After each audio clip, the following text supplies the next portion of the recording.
Hey everyone, welcome to another Secrets and Analysis video for Star vs. the Force of Evil. This week's episodes were Sleepover and Gift of the Card, and both were quite amazing. And as always, I'm here with Michael to discuss the secrets and analysis of these two episodes. There was a bit of story-wise in the second one, but in the first it was more character-wise, development, definitely. But we'll definitely talk about all that throughout this video.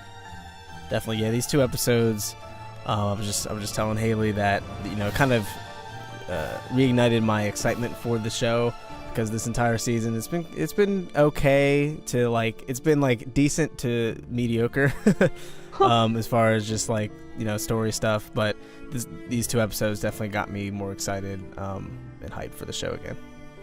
Yeah, the first one I was just floored pretty much by what happened.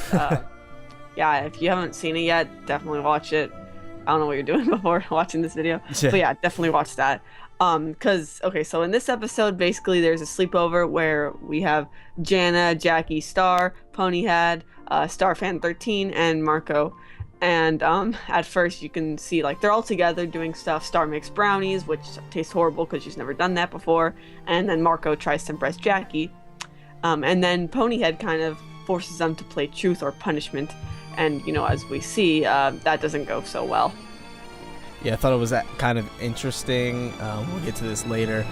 I feel like they were kind of alluding to Oscar by the way Marco was kind of dressed, and he was playing the keyboard and stuff like that. It kind of reminded me of Oscar, so that could have been some sort of foreshadowing, perhaps, for the ending reveal. That's really interesting because Marco was trying to impress Jackie, not Star. Yeah. So maybe that's okay, this is what he thinks. So Star might like that. Yeah, maybe he's just sorry. Maybe he's just yeah, oh, well, Star likes this, and maybe that's just what girls are into, so let me just try this. Oh yeah. Oh, that's a good piece of analysis. And another thing that we still don't know Starfan13's real name. I wonder what it could be because I think she is voiced by the creators show Darren Nefsey, which is cool. Yeah, but I mean, is her name just Darren or probably something else? But they haven't revealed that. I feel like we're never gonna know that. Yeah, I know, that's something that's Yeah. Interesting little note. I don't know if this was intentional or not, but when they were going around asking their favorite colors, Marco said red, and then yes, Jenna was like blood red. I don't know if that was a reference to the blood moon ball, maybe. A little Easter egg. Yeah, I don't know. Well, what's interesting is about the color thing, which I guess we can get to later, that his favorite color kind of changes. Yeah. I mean, I guess I kind of in Gift of the Card, he says a different color he likes, a lot, I guess. But I guess that makes sense with what Star says later in this episode, which we'll get to later. Yeah.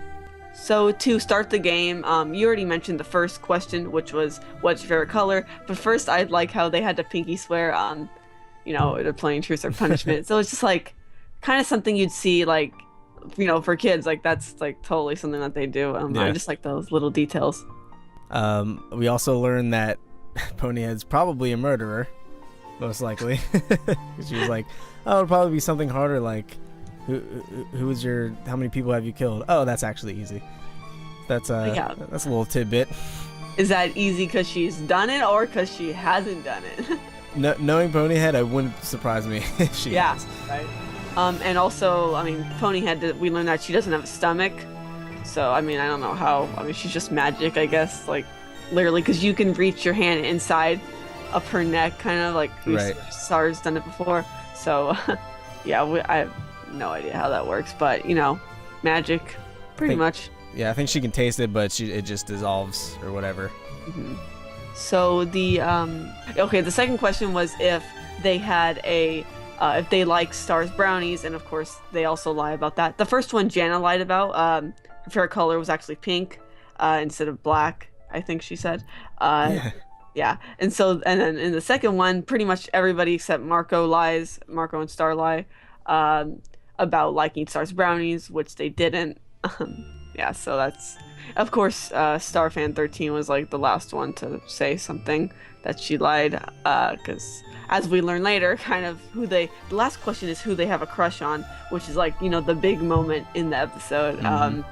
And I thought it was funny that we got to learn everybody's crush, and also Starfan13 has a crush on Star. I guess that's unsurprising. Yeah. But, well, when we get to Marco's, that's where the big thing is, I guess. Yeah, so it's kind of interesting how Jackie's kind of sort of liking Marco now that she knows he likes her or whatever. Don't know how that works exactly, but that was definitely interesting. But we got a taste of what the ending ended up being, of course, which, you know, I'm sure you'll get to, but which was Star actually liking Marco. We got a taste of that in Blood Moon Ball. She was like, oh wow, like all like infatuated with him. So that's definitely going to make for an interesting dynamic later on in the series. Yeah, so Star, well, I mean, it's not 100% sure, but it's pretty much, I mean, if you just look at the context clue, like the clue of like what she says at the very end, and then what the box says right after that, truth, you know, she likes before it gets crushed.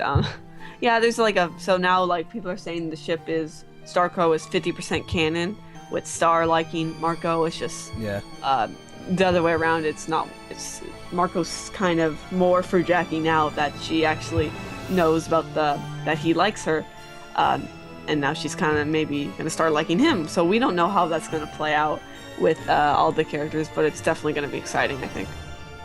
Yeah, and you mentioned how, you know, how Marco might be joining the side of the monsters, so he might be become an antagonist. So that would make for an interesting dynamic if they actually did end up getting together and then they kind of split and now Marco's like the bad guy. That'd be really, really interesting to see.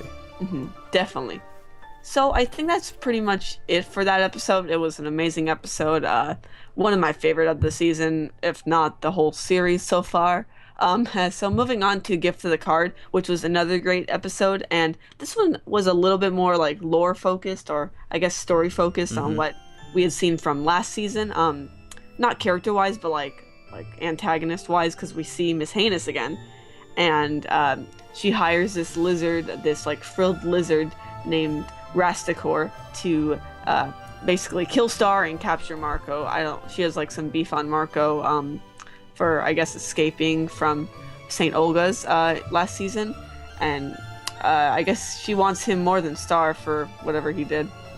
Yeah, she wants Marco more because he basically started the uprising of princesses. That's what it was. Yeah, I guess she just wants Star dead because she's friends with him, I guess, or I have no idea. But this is like really weird because this is like many theorists are thinking there's a connection between Miss Heinous and the Butterfly family, but like her literally not knowing Star is kind of weird. I mean, unless she was, you know, she could have been booted out from the family before Star was born or grew up a little bit, so that could be it. Because she didn't know about the wand either, so that's interesting. But I guess, you know, so she's more focused on Marco, which is why I thought that was interesting. If she would be focused on Star had she had a relationship with the Butterfly family, but I guess not. And it's funny how they still think Marco is a princess, meaning that the disguise works a little bit too well.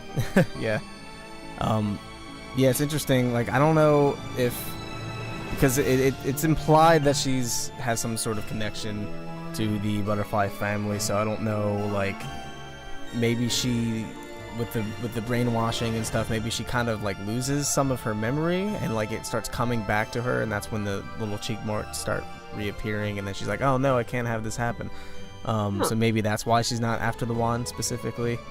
But I really like how we kind of have 1/2 villains that are focused on getting Star and the wand, and then we have another villain who's focused more on Marco. It makes for an interesting little divide there. Yeah, that's really interesting. I didn't think about it like that. Moving on to Rastakor, our new character, our new bad character.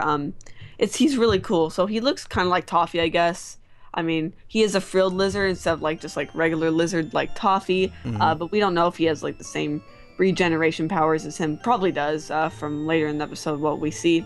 But what's really cool about him is that he has this interdimensional chainsaw instead of scissors, and it doesn't work a lot of the time, which is pretty hilarious. Yeah, I cracked up laughing because he's like such a like sick, dark, brooding character, and he's like, "Come on, stupid thing won't work." I know. It was amazing. But I actually really love Rasticor's design, and I like how they kind of make fun of how edgy he looks. Like, what was his do you remember his full name? No, I don't. It's like Rasticor Death Disaster Vein or something like that. It was like, or Chaos Disaster Vein. It was amazing. So moving on to actually what the episode was about, Marco has to use a gift card before it expires, and if he doesn't, he and Star will both die, because it's a magic gift card, and I guess they can do that. For kids. As we see. I know, yeah. And what's cool is in this episode we get to see Jana again. This is the third episode in a row that we see her, and she's just, she's a really cool character, and she just doesn't care about like a lot of things, especially like when Rasticor shows up to because he's tracking them. She doesn't even notice. She's just like, she doesn't even say anything. He just leaves, and she's like, "Well, you were no help, or you shouldn't have even asked me." Yeah.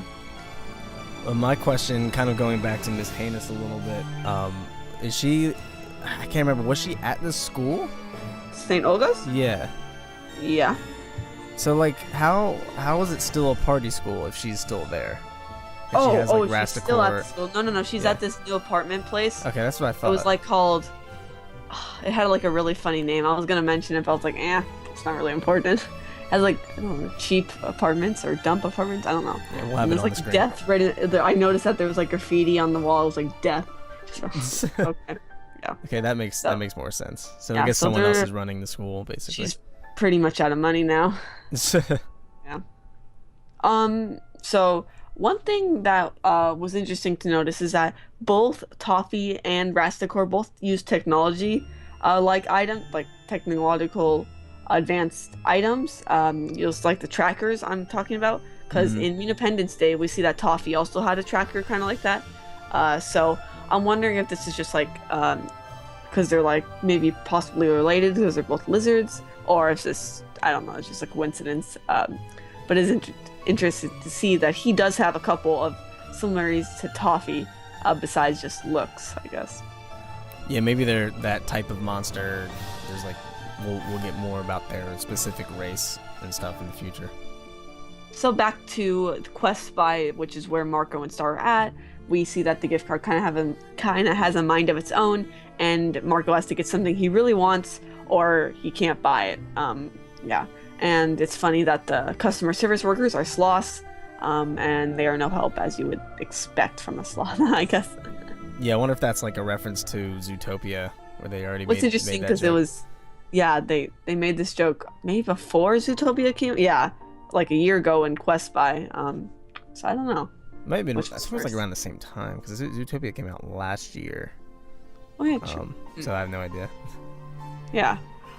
So later the gift card goes into expiration mode, where it like grows arms and legs. But luckily Marco finds a wallet he really likes, although they can't find one that's for sale. Yeah, can we talk about how like they almost were murdered like 4 times in like 2 separate episodes? It doesn't really faze them anymore. Yeah. Yeah. Like, oh, goodbye. That's it. Yeah, so they're used to that now. It's like a daily thing, apparently. Yeah. So then, like, later, Marco's like, the only thing he wants is Star's friendship, but that doesn't work, so they're still gonna die.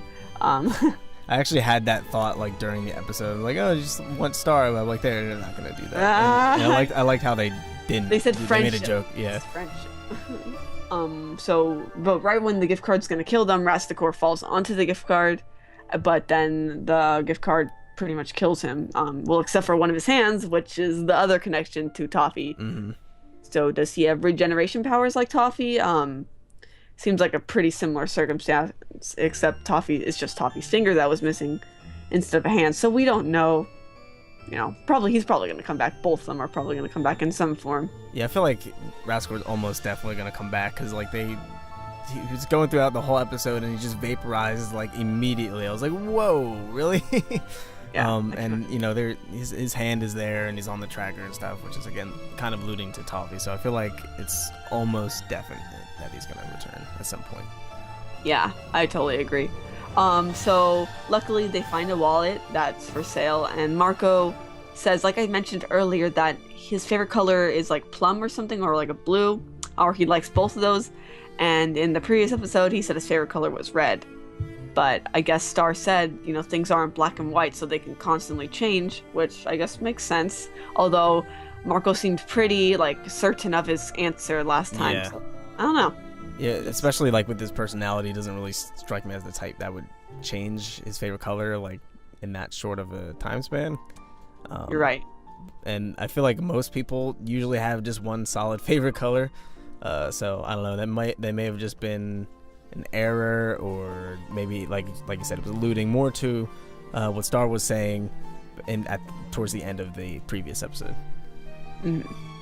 And so wrapping up the episode, they get back home, and it's funny because Jan is just able to open up this wallet, which is supposed to be impervious and you're not supposed to be able to open it except the actual person, but she has all of his information. That's just probably a gag that they're gonna keep going back to. Nothing more probably, but it's still really funny, I think. Yeah, I think she still probably has a crush on Marco, because she said she had a crush on what's the John Keats. John Keats, 18th century poet. Yeah, that's probably true too, but she definitely still has a crush on Marco. Ah. Which is why she has all his information, which is normal, totally normal. Yeah, that's normal. That's just her, I guess. That's her thing. Feeling pickpocketing and stuff, it's her. So the episode ends with Miss Haynes swearing that she'll get revenge. Once again, he destroyed, Rastakor got destroyed or killed, I guess.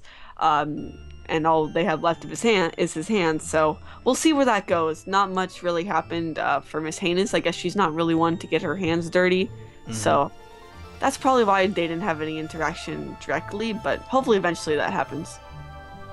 Yeah, I'm sure it will soon. I hope we don't have to wait a whole nother season to see Miss Haynes and stuff like that. Oh, I didn't think of it like that, but this season's a bit longer. So is it? Yeah, I think so, than the first one, so that's good. We'll have more time to do that. Sweet. So that is pretty much it for these 2 episodes. They were great, we both said. And we'll be back next week for the next 2. Be same time as usual. And, hopefully the episodes continue this trend of having a little more significance, or at least having a really good story to back up what happens. So thank you for watching. Bye.